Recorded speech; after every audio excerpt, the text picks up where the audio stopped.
Talking about pretense, which you mentioned a little earlier on, pretense here, it doesn't naturally erode the talk of corruption, for instance, because people have always talked about corruption. If truly it does exist, how can we stay off all of that? Because just with our last guest, we were talking about the golden era of the judicial system here in Nigeria, where any time, any day, you just wouldn't have one iota of doubt in any verdict or any conduct of any judicial officer. But as it is now, that's just not the case. Yes, I mean, you cannot remove corruption from it. You know, at times even the ordinary man will wonder, if you ask me to go file an appeal, and I file an appeal, and a month after you ask me, how about that appeal? I said, they've not given me a date. And some other people, you hear it on air, appeal is filed today, a date is given tomorrow. Why? There's no case that is more important than the other. Is that what happens? You know, of course. You know, if I file appeal, I'm looking for date. I'm looking for assignment. My appeal is not assigned. Date is not given to me. Next day, some guy rushed to, they're proceeding to court of appeal. The matter is coming up the next day or 2 days after. What if it's an SC and those privileges are attached to their offices? Let's say it has nothing to do with that. If such privileges are is added to such situations, then that is why we should wipe it.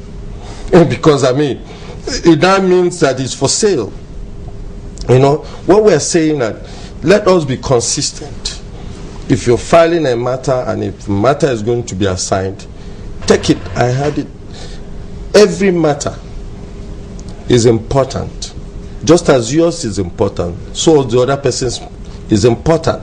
You could not have gone to court if it's not important to you.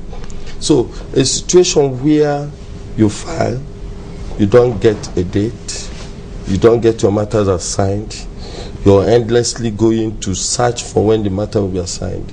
And while the other matter gets assignment the very next day,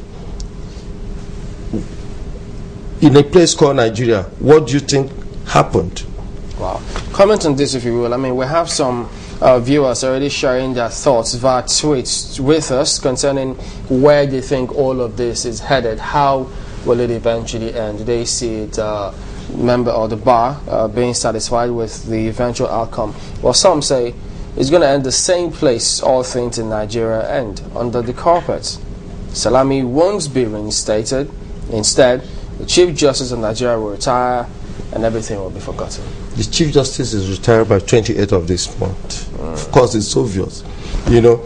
And even restating Salami will create further problems, you know. So the issue of restating of Justice Salami will be out of it, you know. But I still think that he should take his matter to the logical conclusion, you know, because, like I said, what happens with the judiciary will rely a lot on precedent.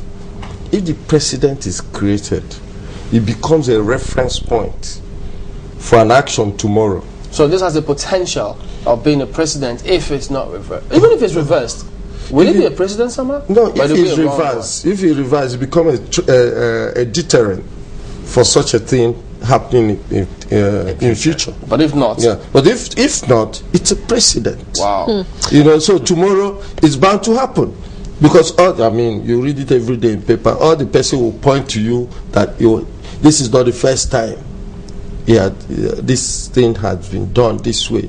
So while somehow they're actually bad precedent, for instance. Precedent is precedent, even when it's bad, you know. In judiciary, that is where precedent operates so much. In judiciary, so whatever had happened before, you make reference to it for a future thing, especially when it has happened at the high level.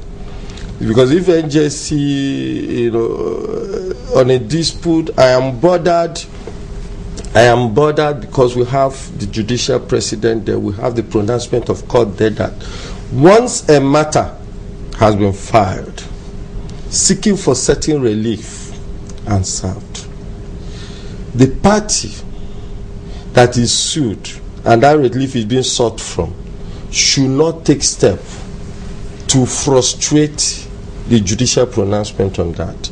And if the President of the Court of Appeal had gone to court seeking to stop any action being taken against him due to his refusal to appeal, to apologize to the CJ, to the CJ and, on the fracas between two of them, and the NJC proceed to suspend him out of that, what effect do you think that will have to a standing precedent that says that stop? You understand? When such things happen, they has filed the case, the matter has been served, and you are aware of the relief sought, and you still proceed to suspend the person. We are creating the wrong precedent. That is where I am.